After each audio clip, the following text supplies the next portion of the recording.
quand vous recevez ce royaume, quand vous recevez le royaume de Dieu, maintenant vous êtes maintenant prêts d'impacter le monde. Et on s'est demandé, que devons-nous faire pour impacter le monde? Et on a dit, si vous voulez le faire,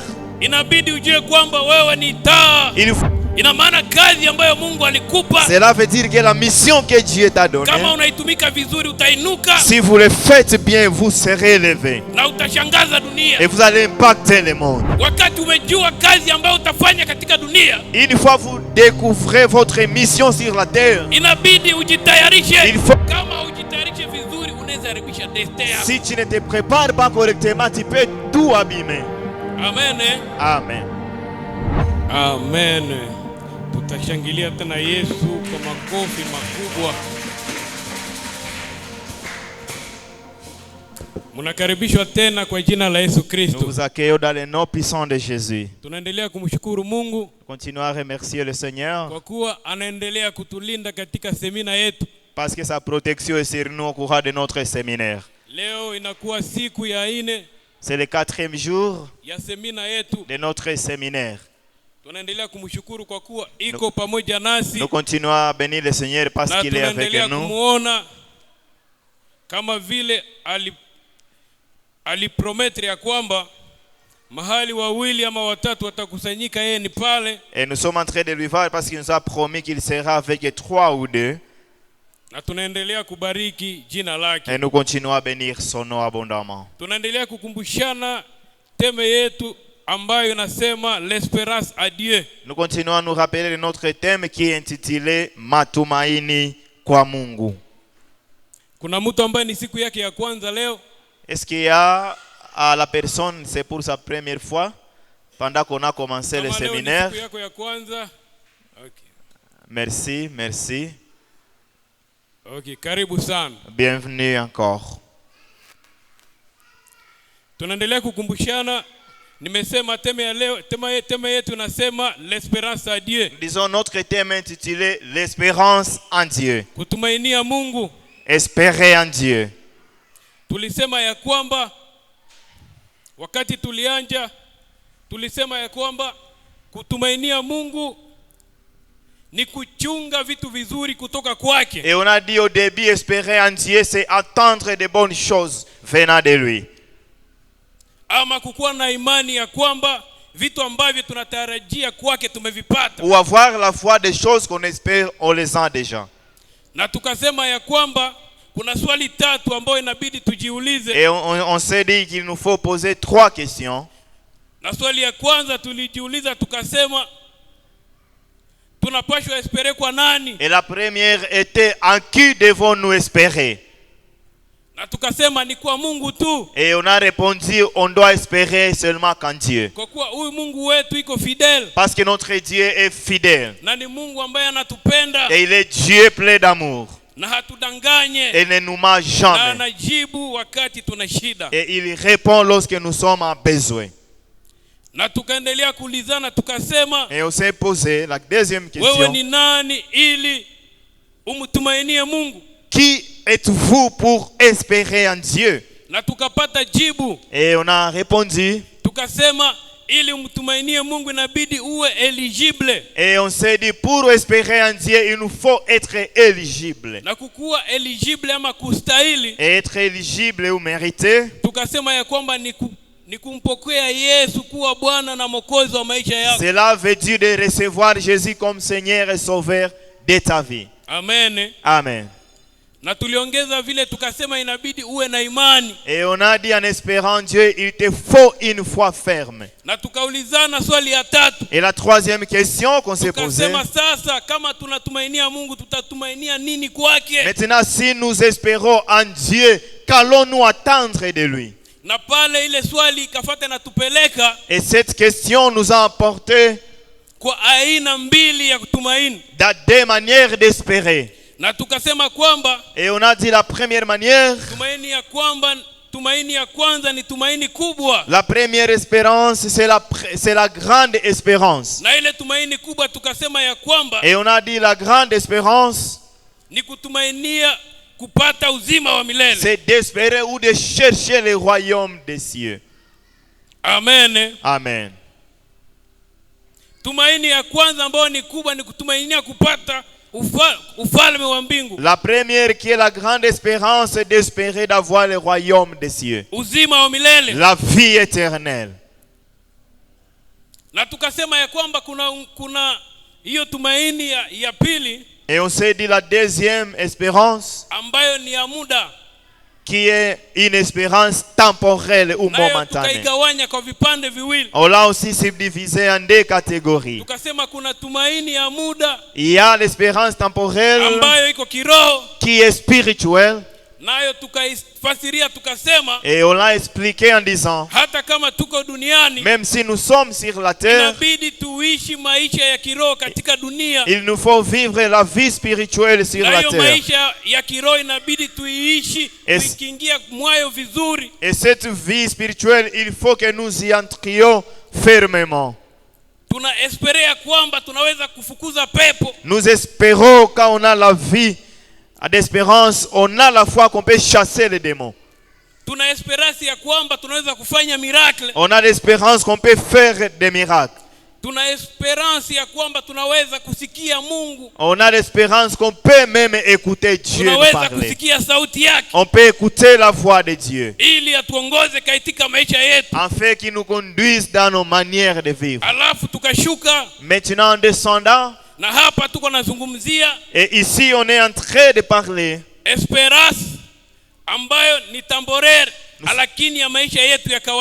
nous sommes en train de parler maintenant d'espérance qui est temporelle, mais de notre vie quotidienne, qui est une vie matérielle. Et là on a dit, quand nous recevons au Seigneur comme sauveur de notre vie, quand nous sommes sauvés, nous cherchons le royaume de Dieu. Et on a dit, ce royaume, comme Dieu nous l'a appris dans la prière, il a dit, lorsque vous priez, disez que ton royaume vienne. Et on s'est dit, notre vie ici sur terre, si nous avons besoin du royaume des cieux ici, une fois ce royaume descend dans nos vies, ce royaume vient avec une puissance. Et une fois il vient avec la puissance, nous vivons la vie de force et de puissance sur la terre. Et une fois nous vivons la vie puissante, rien de ce qui va être difficile. Et encore on a dit, ce royaume, la parole de Dieu déclare de Jean-Baptiste jusqu'à présent, vous ne pouvez pas chercher ce royaume en état assis. Ce royaume qui est cherché avec force. C'est avec force qu'on cherche ce royaume. Amen. Amen. Et on s'est dit, il faut nous efforcer pour trouver ce royaume. Et on s'est dit, si c'est en gênant, continue à gêner. Si c'est en faisant les retraites, fais-les. Et fais-les avec courage parce que c'est pour ton bien. Personne qui peut le faire à ta place. Amen. Amen.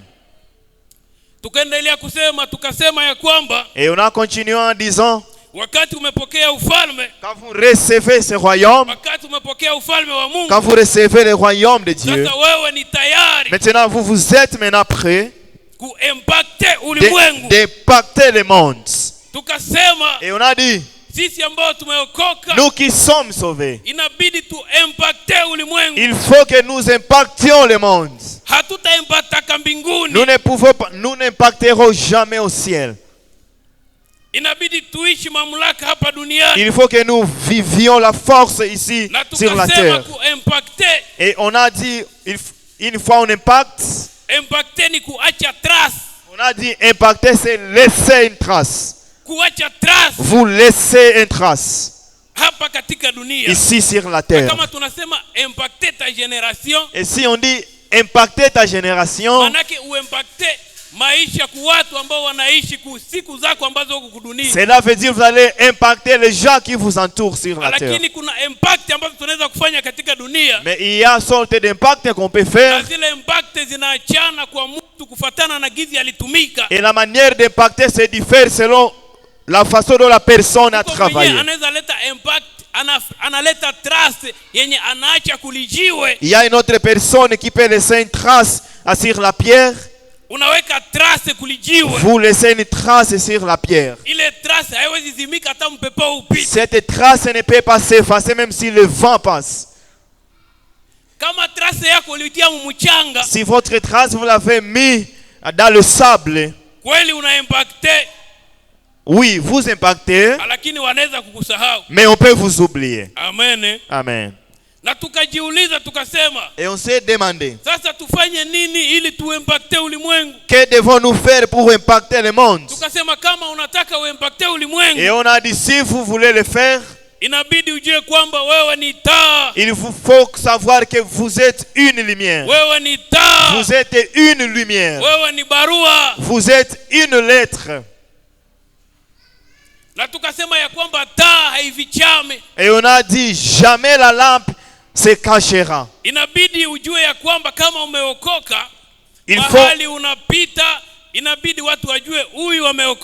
Il faut être sauvé partout où vous passez. Il faut que les gens sachent que vous avez le salut. C'est ça le premier impact.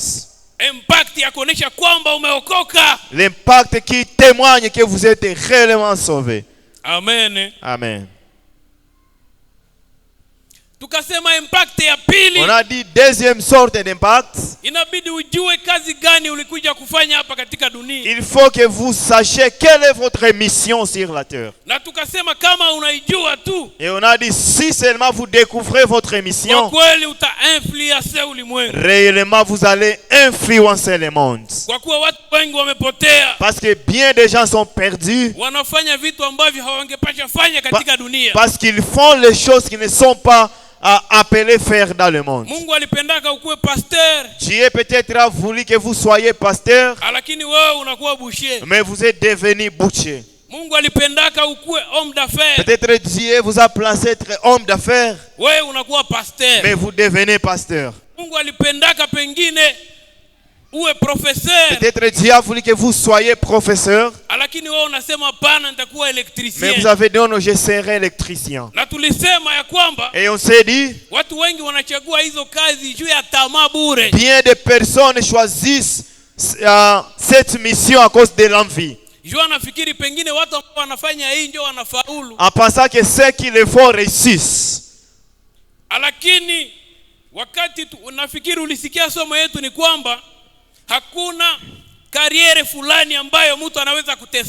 Je vous ai hier dit qu'aucune carrière ou aucun travail qui peut faire souffrir la personne. Si c'est la mission que Dieu t'a préparée, réellement vous allez réussir. Réellement vous allez réussir. Amen. Amen. Il se rappelle, il avait un jour donné un exemple ici. Il se rappelle, c'était dans la prière de la nuit. Et on a dit, si vous êtes cordonnier et que vous vous contentez de ce travail, et vous êtes convaincu que c'est Dieu qui vous a donné cette mission, travaillez ce travail avec tout courage. Faites-le avec l'amour. Parce que le travail là de cordonnerie, si vous le planifiez bien, vous pouvez ouvrir même l'usine des chaussures.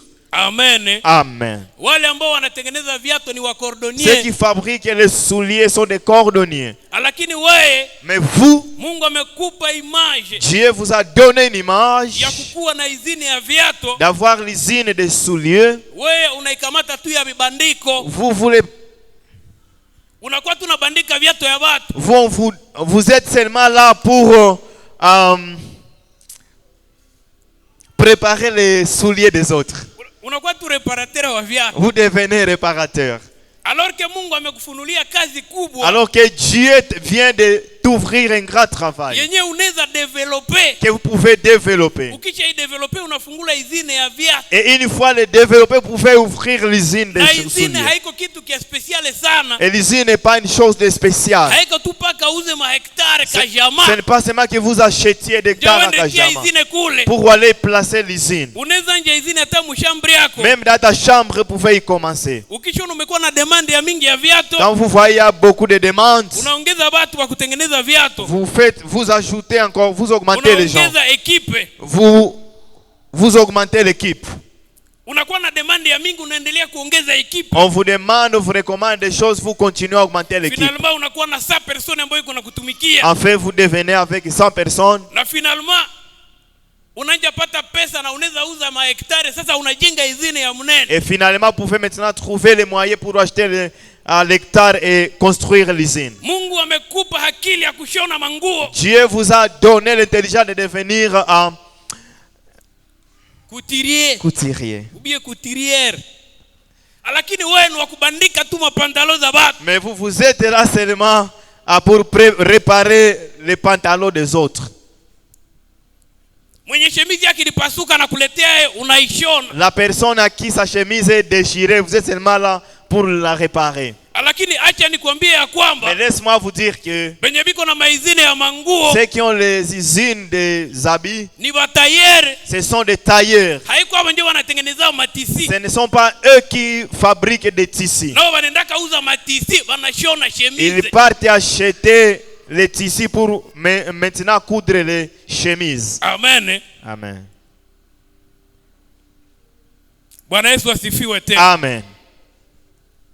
Ina maana kazi ambayo Mungu alikupa, cela veut dire que la mission que Dieu t'a donnée, kama unaitumika vizuri utainuka, si vous le faites bien, vous serez élevé na utashangaza dunia, et vous allez impacter le monde. Kama umepata kope wanakupatia, unakuwa chauffeur wa taxi. Par exemple, on vous donne un travail de devenir taximan.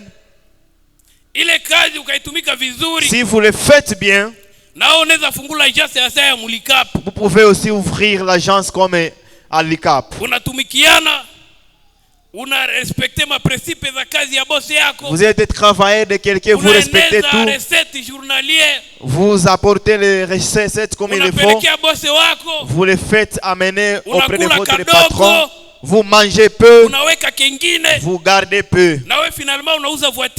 Enfin, à la fin, vous allez aussi vous procurer une voiture de taxi. Mulikape ni taximan. Mulikape c'est un taximan. Acha nikutangazia kwamba Mulikape ni taximan. Laisse-moi vous proclamer que Mulikape c'est un taximan. Lakini ameheshimia kazi yake ya taxi. Mais il a respecté son travail de taxi. Kazi yake ya taxi napeleka watu Kolwezi, Lubumbashi. Son travail de taxi apporte les gens de Lubumbashi à Kolwezi et vice versa.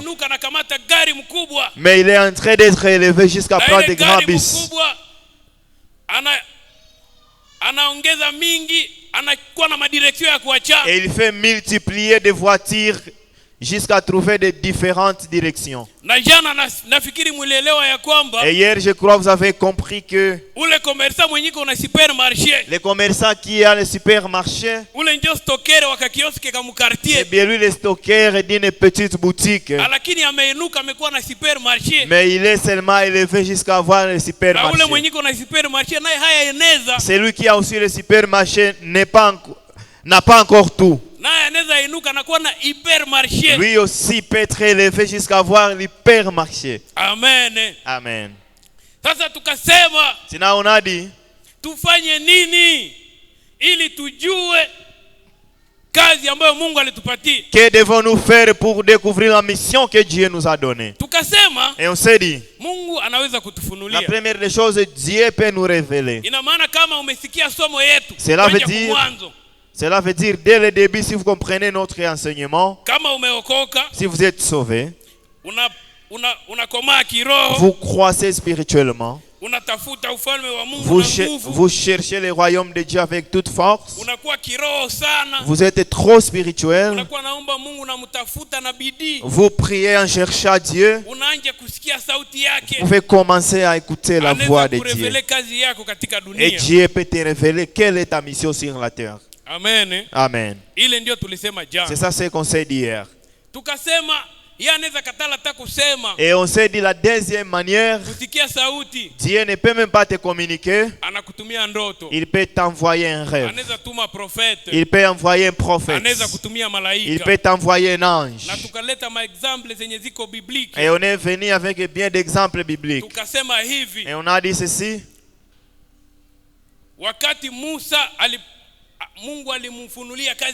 Quand Dieu s'est révélé, quand Dieu a révélé à Moïse sa mission, Dieu lui-même l'a dit. Et on s'est dit, nous avons dit aussi Samson. Dieu aussi a révélé à Samson sa mission. Mais il a envoyé l'ange. On a encore dit, même à David, Dieu s'est révélé. Mais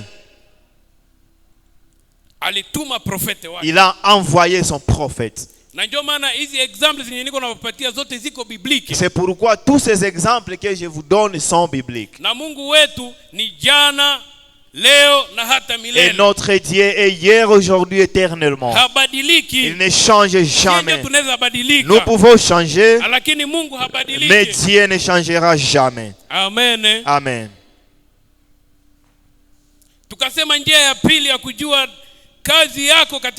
On a dit le deuxième moyen pour découvrir votre mission sur la terre. On s'est dit c'est le don ou le talent.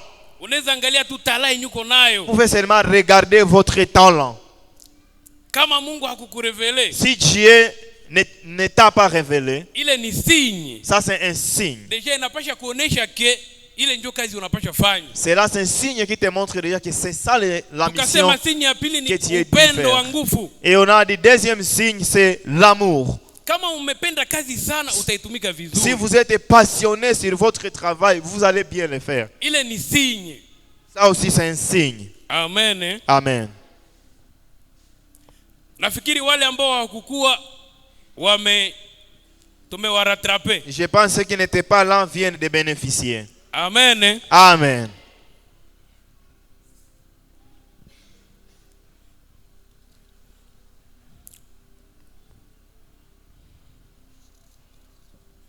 Jana tulisema vitu ile ilikuwa kitu kia pili ambako kinapasha kusaidia kuweza destin yako. Deuxième des choses qui peut vous aider en fait de découvrir votre destin.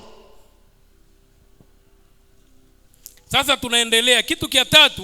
Troisième des choses, nous continuons maintenant. Inabidi ukuwe mtu ambaye unajitayarisha. Il faut que vous soyez une personne prête qui se prépare. Mungu akisha kuonesha tala yako. Une fois Dieu vous fait découvrir votre talent, amekuambia, il te communique. Quelle que soit njia yenye alikuambia. Peu importe les moyens qu'il a utilisé. Que ce soit la révélation, que ce soit le talent ou la chose à laquelle vous êtes passionné. Maintenant, la troisième des choses, il faut que vous vous prépariez.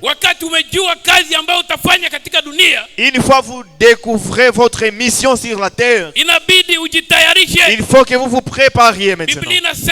La Bible déclare, pendant que Jésus était sur la terre, quand son temps n'était pas encore arrivé, on l'avait dit de transformer l'eau en vin. Et il nous a donné une expression importante. Alisema muda wangu haujafika. Cela veut dire qu'il y a un temps pour travailler. Il y a un temps pour préparer votre travail. Si vous entrez dans un travail sans vous préparer, Vous pouvez mal travailler. Et vous pouvez penser que ce n'est pas ça votre destin. Alors que c'est ça le destin que Dieu t'a préparé. Mais tu l'as mal commencé. Tu n'étais pas préparé. Et tu peux même échouer.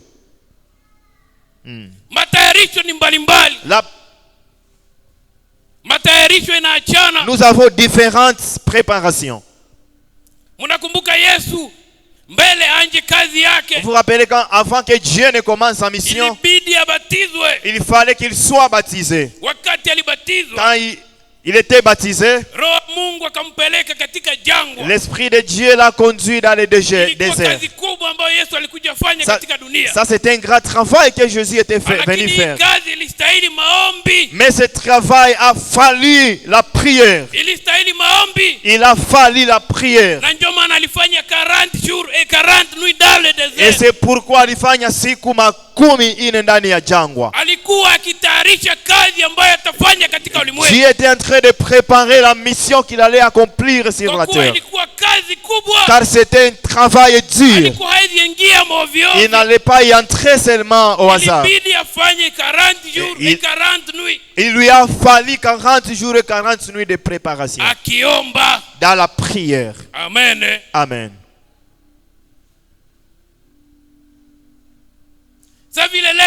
Comme aujourd'hui,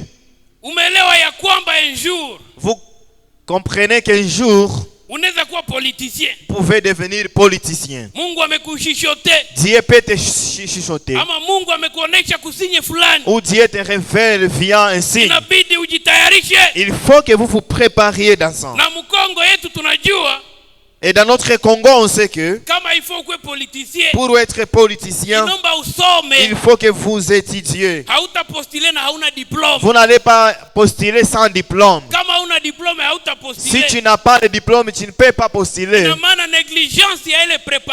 Cela veut dire que la négligence de cette préparation peut même détruire ou désorienter votre destinée. Amen. Amen. Si tu ne te prépares pas correctement, tu peux tout abîmer. Amen. Amen. La quatrième des choses qui peut bien préparer votre destinée,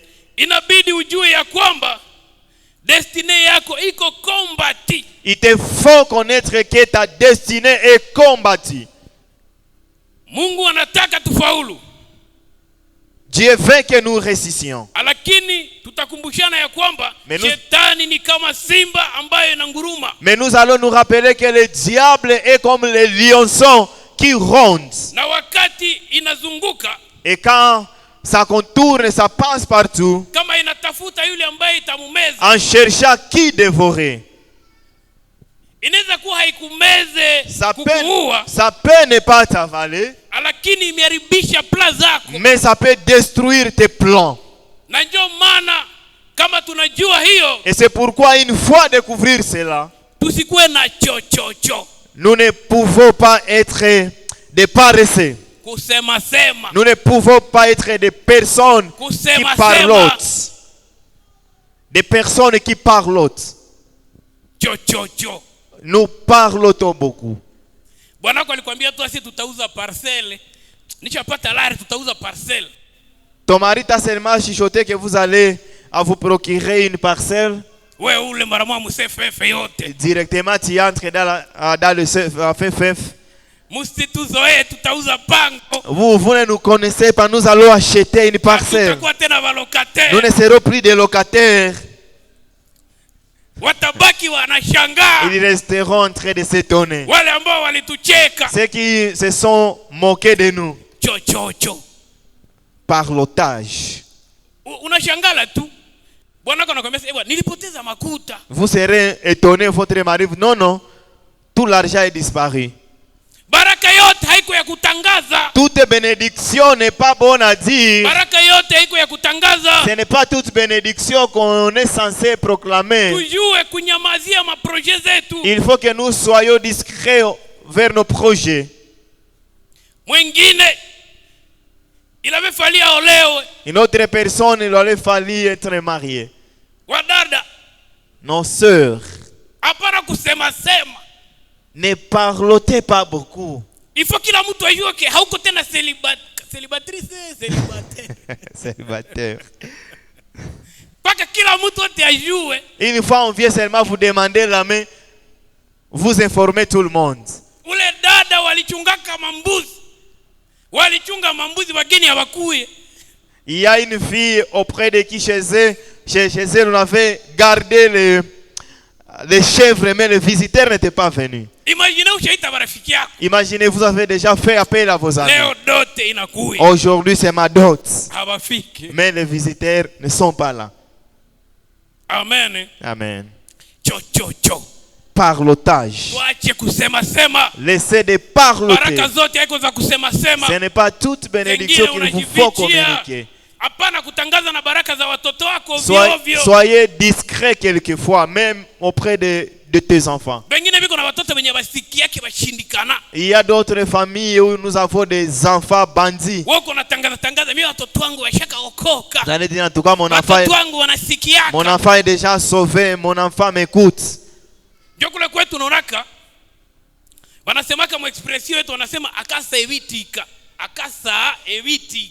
Mtoto mwenye alikuwa petetre na sante ya mzuri, kila mtu anamuona kitoto kizuri.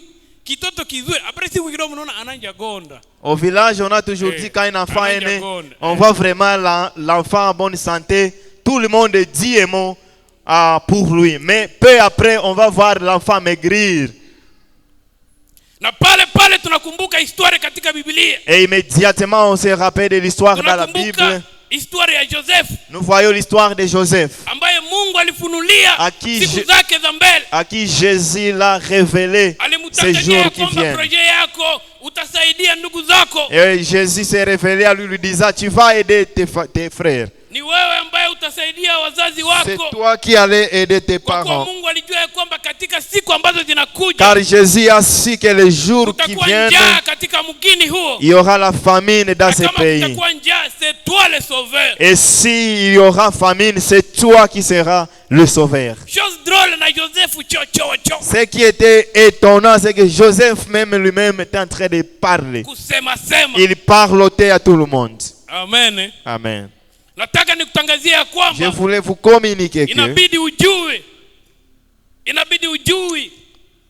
ya kwamba hata ndugu zako wanaweza kusikilia wivu. Je voulais vous dire, il faut que vous sachiez même que même tes frères peuvent être contre toi. Uwaji wa kwanza ulitokelea mfamilie. La première tuerie provient de la famille. Kae akaua Abel.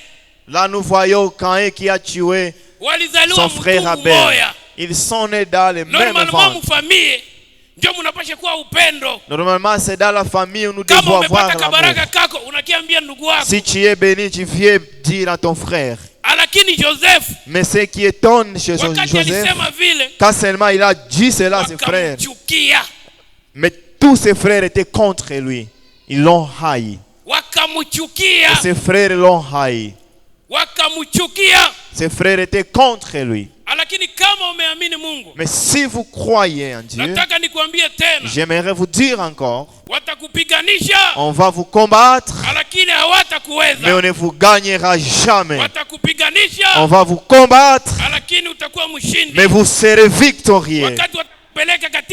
Quand ils seront en train de te menacer, alors qu'ils sont en train de t'accompagner vers l'accomplissement de la promesse, tu allais acclamer le Seigneur. Amen. J'aimerais te dire, la jalousie que tu as contre ton frère ne peut jamais changer sa destinée.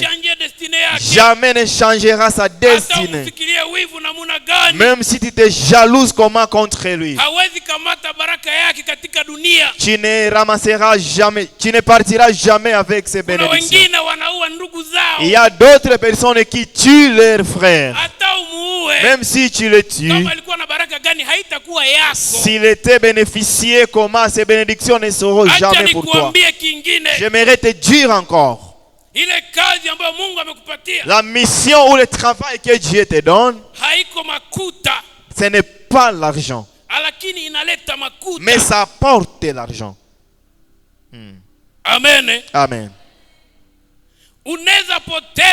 Tu peux perdre. J'apporte l'exemple d'un commerçant. Si Dieu t'a donné la mission, le travail d'être commerçant, même si tu peux perdre comment le marchandise, ton travail n'est pas encore perdu. Amen. Amen. On peut tout emporter. Tu recommences à zéro. Vous allez encore être élevé. Parce que c'est ça le travail ou la mission. On ne peut jamais voler ta destinée. Amen. Amen.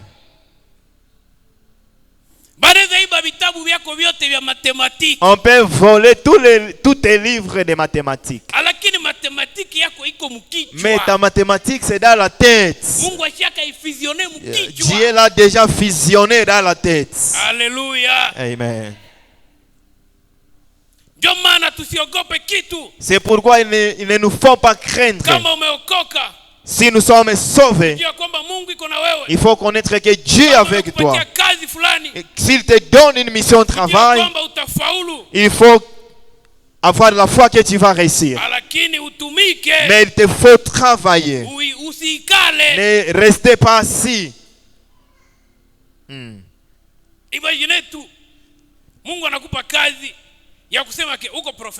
Imaginez Dieu vous donne un travail de devenir un professeur. Maintenant vous restez à la maison assis en train de lire les livres. Vous lisez les livres dans votre chambre.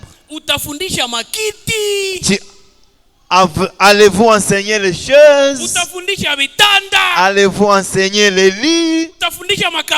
Allez-vous enseigner les tiroirs? Il te faut bien travailler. Il faut durement travailler. Et la Bible déclare que celui qui ne travaille pas ne mange point. C'est pourquoi ile mustari yetu ya 4 après kujua ya kwamba destin yetu inakuwa na vita, après avoir découvert que notre destinée est combattue, ni mettre en pratique. Il nous faut maintenant mettre en pratique. Il faut mettre en pratique. 5e moyen, c'est de mettre en pratique. C'est ça l'exemple que je viens de vous donner ici. Si Dieu vous avait dit que tu es médecin, il te faut aller à l'hôpital pour chercher le travail. Tu ne vas pas rester avec. Vous n'allez pas soigner les lits. Vous n'allez pas soigner les chaises. Il te faut soigner les gens. Allez à l'hôpital. Si on t'y refuse, il n'y a pas le boulot. Si Dieu a déjà fixé, a promis que tu seras docteur ou médecin, allez seulement dans la pharmacie. Allez acheter les médicaments, 2 paracétamol. Reste assis chez toi. Commence une pharmacie. Dis à tes voisins, Dieu m'a choisi pour vous soigner. Si vous voulez être soigné, guéri, venez chez moi. Je suis mis ici par Dieu. C'est ça mon travail. Si ta tête fait mal, ça va être guéri. Et cette foi que tu viens de faire, je te rassure que ta maison deviendra centre de santé. Entre poste de santé na centre de santé. Centre de santé. Okay. Amen. Amen. Na hospitali hospitali na goya munene tena sana. Okay. Tushangilie neno la Bwana. On acclame la parole de Dieu. Utafungula clinique universitaire. Vous allez ouvrir même votre propre clinique universitaire. Utafungula na Sendwe. Vous allez ouvrir même Sendwe. Au nom de Jésus. katika jina la Yesu Kristo. Amen. Na utashangaza dunia. Et vous allez impacter ou étonner le monde. Utaacha matrace. Vous allez laisser les traces. Na waandishi les écrivains, wale ambao wako na kipaji cha kuandika, les écrivains qui savent écrire, watanja kuandika mu vitabu, seront en train aussi d'écrire dans les livres. Vous savez, mtu ananjaka na chini. La personne commence au début. Munakumbuka, vous vous rappelez, nani ndio munganga huko? Docteur Junior.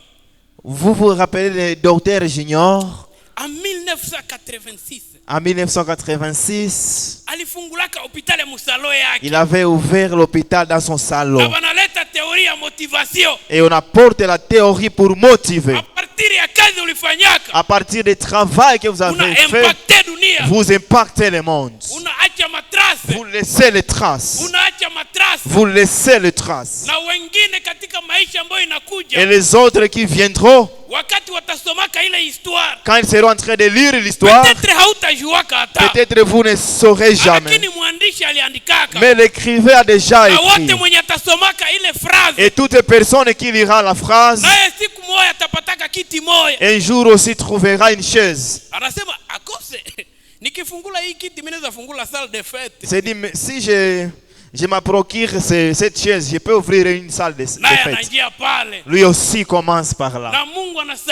Et Dieu peut aider. Parce que c'est ça la mission, le travail que Dieu a donné. Si Dieu te révèle, nous avons dit, dans les différents signes, nous vous montrons l'amour, la passion de ce travail. Personne qui peut t'expliquer. Les autres peuvent dire, est-ce qu'il est censé? Mais il se peut qu'il est insensé. Mais vous êtes à l'aise. Les premiers jours où vous avez passé ventre vide. Mais vous ne serez jamais à terre de la tension. Mais si vous faites le travail qui n'est pas de Dieu, vous ne pouvez jamais être à l'aise.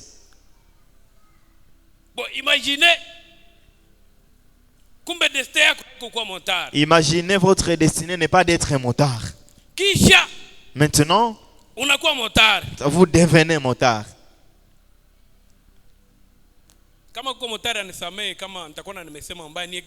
Si parmi nous il y a un motard, c'est juste un exemple. Je vous ai signalé que Moulikap, c'est motard. Ule mwenye ni motari, projet yake ni kuwa motari na Mungu alikuandaaka kukuwa motari, unanja na moto na utauzaka ile mabisi ya Mulika. La personne que Dieu a destiné être motard, il peut commencer par une moto et être élevé. Mais toi qui n'es pas motard, vous aurez la honte de le travailler, de le faire. Comment allez-vous travailler pendant que vous craignez les clients? Pendant que d'autres motards sont en train vraiment de vouloir gagner un client, toi tu dis, ah, toi tu te caches, tu dis c'est un pasteur. Tu dis non, j'ai déjà dit au pasteur que j'ai une maison à l'est. Comment un pasteur va me voir que je suis motard? Tu ne veux pas être commerçant. Ou peut-être Dieu t'a préparé ou t'a destiné le travail de bureau. Tu peux te sentir mal à l'aise de transporter un carton. Non. On dit comment on va me voir vraiment transporter un carton? Amen. Amen. Mais la personne appelée à ce travail, non, vous verrez la personne à la Kenya sans honte sur la tête.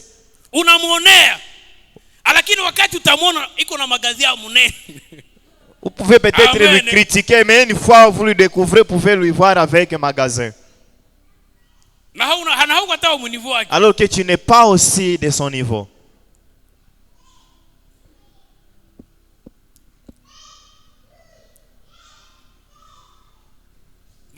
Mzee Pascal atanisamehe. Amen. Amen. Usishangalake unakuta mzee Pascal acha nyangula mabrike acha zitia mugari. Ne soyez pas un jour étonné de trouver Mzee Pascal avec des briques dans la voiture. Acha zitia motoka. Il les a déjà mis dans la voiture. Ye passion yake. Mwito yake wala mvutio yake. C'est ce qui est dans sa tête. Il faut qu'il construise des maisons. Il faut qu'il construise des maisons.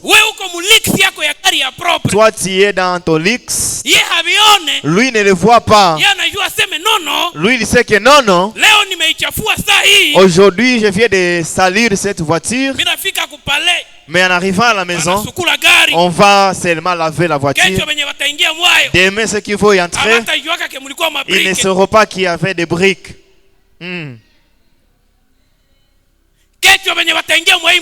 Les gens qui entreront dans cette voiture demain, ils ne sauront pas que la voiture a transporté des briques. Et c'est que la maison qu'ils sont en train de construire, ça va apporter des Prado et des Prado. Ça va apporter d'Obama. Ça va apporter d'Amer. Ça va apporter beaucoup de choses. Amen.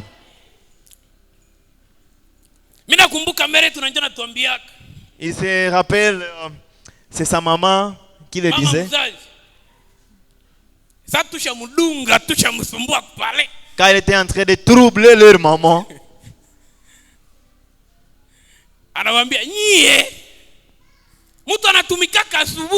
leur maman le disait, vous, on travaille très tôt.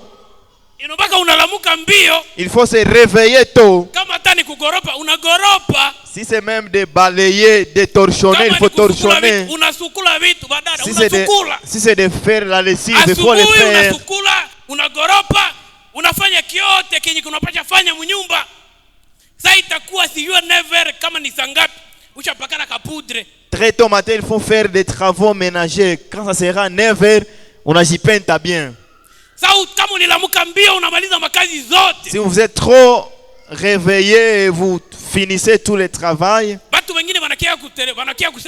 d'autres personnes viendront vous saluer. Vous êtes déjà, vous avez peinta. Et personne qui sait que tu pars même laver la toilette. Mais quand tu es déjà bien vêtu, personne qui saura. Amen. Amen. Mais toi tu te réveilles à 9h.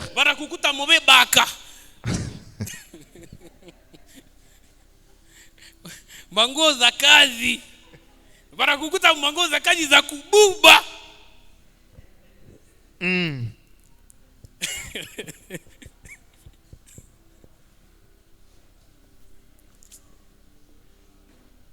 Umamuna célibataire. Ah, ok. Iko pale. On dit que là il y a notre frère. Kumbe alikuwa anatafuta fiancé. Alors qu'il était en train de chercher anapenda apike tu ka crochet kwa mzee Pascal. Une femme. Il se dirige un peu chez l'ancien Pascal. Anakuta Priska. Iko mchibaka. Les mecs retrouvent Priska trop sale. Amen. Amen. Kumbe njoo hivi. C'est dit c'est ça. C'est ça vraiment la fille. Directement il disparaît. Directement il disparaît. Vous venez de perdre.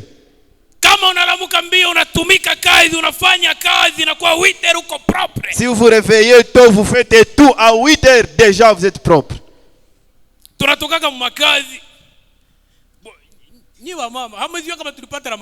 On revient du boulot. Vous, nos mamans, vous ne savez pas, peut-être on nous a frappé. Peut-être on peut vous boxer même si vous êtes en train de vouloir gagner un carton. Mais vous arrivez à la maison trop costaud. Mie ndio chef wa mjamaa. Et vrai, vous êtes chef. Personne qui saura qu'on vous a giflé.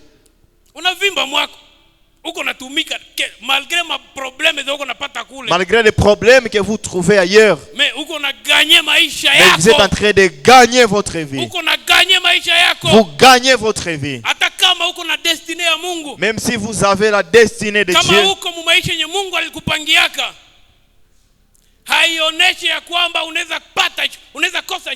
Cela ne montre pas que vous ne serez jamais tenté ou être dans des difficultés. Imaginez-vous Joseph, ministre. Mais on l'a vendu. Là où on l'avait mis le corps. Dans la pluie. On l'avait jeté dans la pluie. Supposons qu'il y avait de la boue.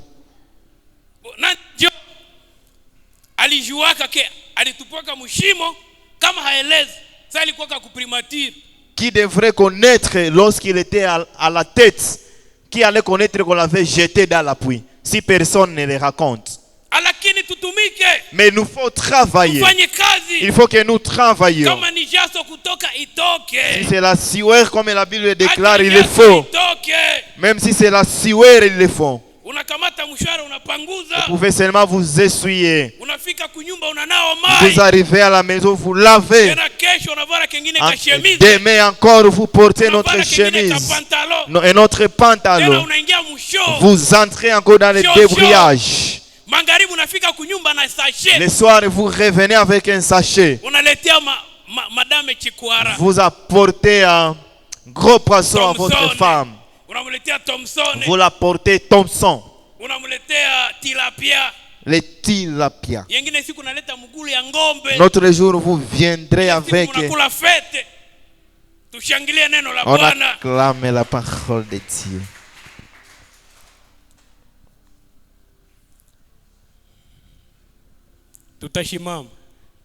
On va se tenir debout.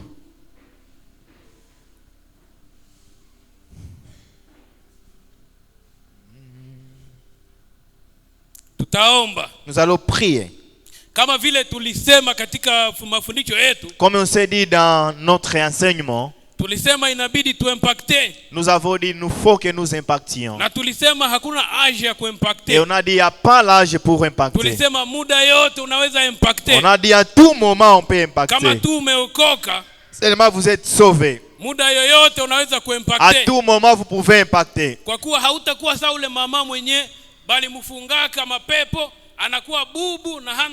Parce que vous ne serez pas comme la maman qu'on a liée. Elle était aveugle et muette. Peu importe les difficultés dans ce que vous faites, vous n'avez pas de liens. Vous allez réussir. Vous allez prier, vos enfants vont réussir. Même si vous êtes déjà vieux, vous allez aussi réussir.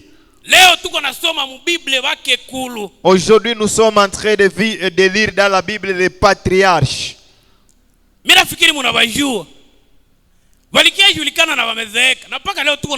Aujourd'hui, nous sommes en train de lire ces patriarches, même qui ne sont plus. Ils ont impacté.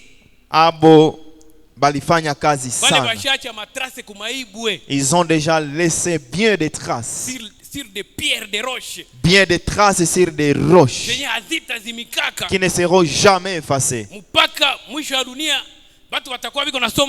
Jusqu'à la fin du monde, les gens seront en train de lire la parole.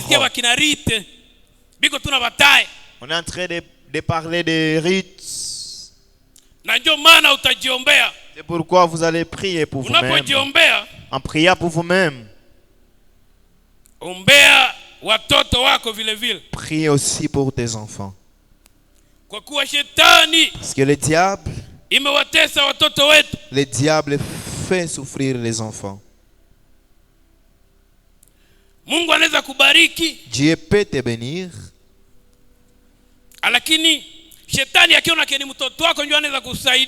Mais si le diable voit que c'est ton enfant qui sera votre bénédiction, il peut troubler votre enfant. Vous pouvez commencer un combat avec l'enfant qui est censé vous protéger, vous garder. Il commence à vous faire souffrir. À Butembo,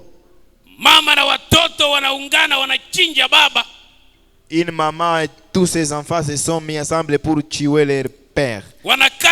kichwa ya baba. Ils ont décapité le papa de la maison. Wanaweka damu mu plastiki. Ils ont mis le sang dans un plastique. Lakini walishikwa. Mais ils ont. Twende katika maombi. Entrons dans la prière.